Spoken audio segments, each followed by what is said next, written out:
So the Romans ruled the world, destroyed themselves. Now here's the big part. The Roman Empire did not fall by invasion. It fell by disintegration. Disintegration means it fell apart, like a piece of cake that just broke up in little pieces. That's how the Roman Empire fell apart. Well, you just broke up. And what happened was everybody scrambled for power. And the result was many little kingdoms. Instead of one kingdom, many little kingdoms. Let me give you some of their names.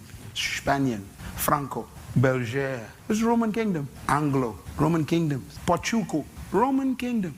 We know these kingdoms in English. Franco, France. Belgier, Belgium. Porco, Portugal. Anglo, Spanian. They're all kingdoms. They are all Romans. They are all Romans. So their psyche, their mentality, ingrained. We were chosen by the gods to rule anybody who don't have our traits. They were chosen by the gods to be our servants and our slaves. They are not complete divine beings like us. We are superior. So the French and the Spanish, and the Portuguese and the British, Anglo, call them Anglican, they decided to expand their kingdoms.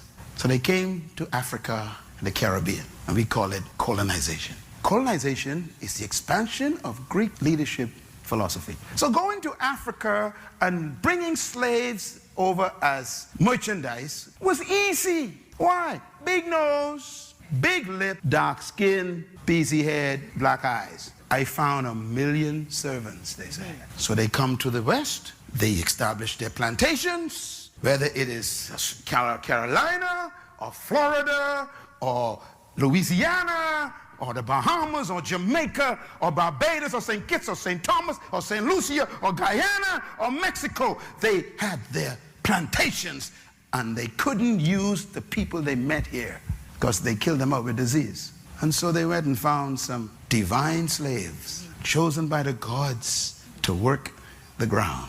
And they brought them over on ships. And the first ones to bring them was the Portuguese.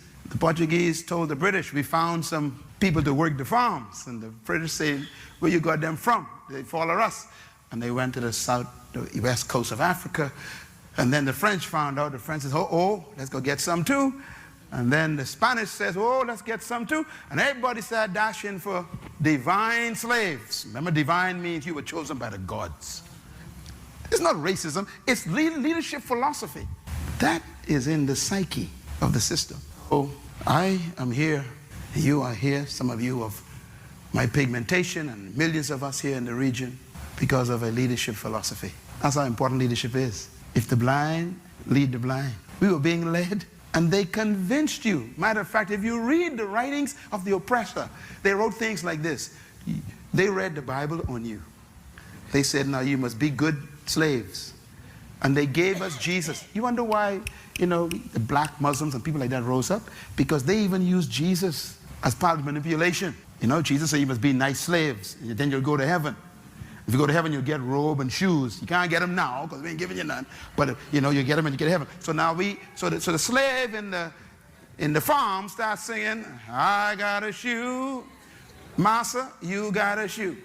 All of God's children got a shoe, but I ain't gonna get mine until I go to heaven. I'll walk all over. See, in other words, you get yours now, massa. I can get mine when I go to heaven. All of that is brainwashing. Those songs that we used to glory and call Negro spiritual, you need to read the words of those songs. They are strong songs of conversion for your mind to make sure you never rise above.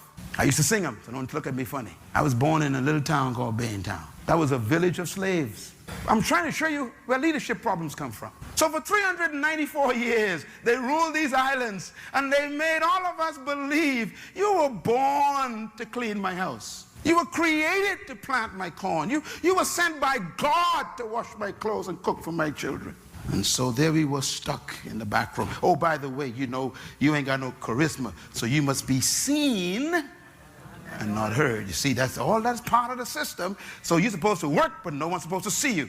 And so the little slave walk around the house cooking, and and they ain't supposed to be around when master got friends. See, the whole thing, psychological. That's why some of y'all are timid. You're so timid today, and you think you're cool. Timidity was taught. That is why when a man of my pigmentation speaks up, it makes them nervous, because you ain't behaving.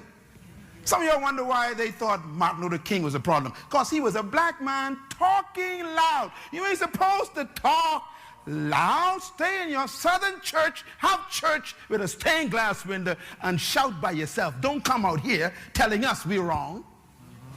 That was the problem. It was a leadership problem. To tell Miss Rosa Parks that she's in the wrong seat was very natural for them. You don't understand. You say, there ain't no prejudice.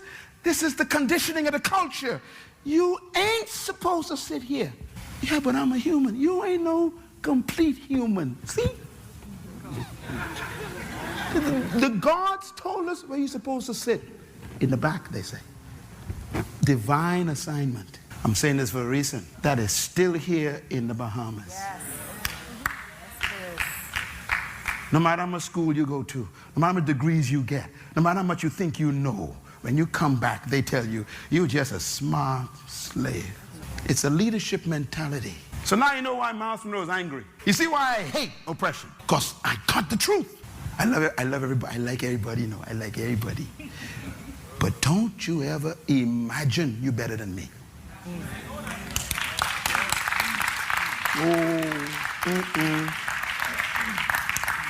You think you're better? I draw a line. Cross that. That's a Van Down talk. You don't know about that. And if I draw a line, that means fight start.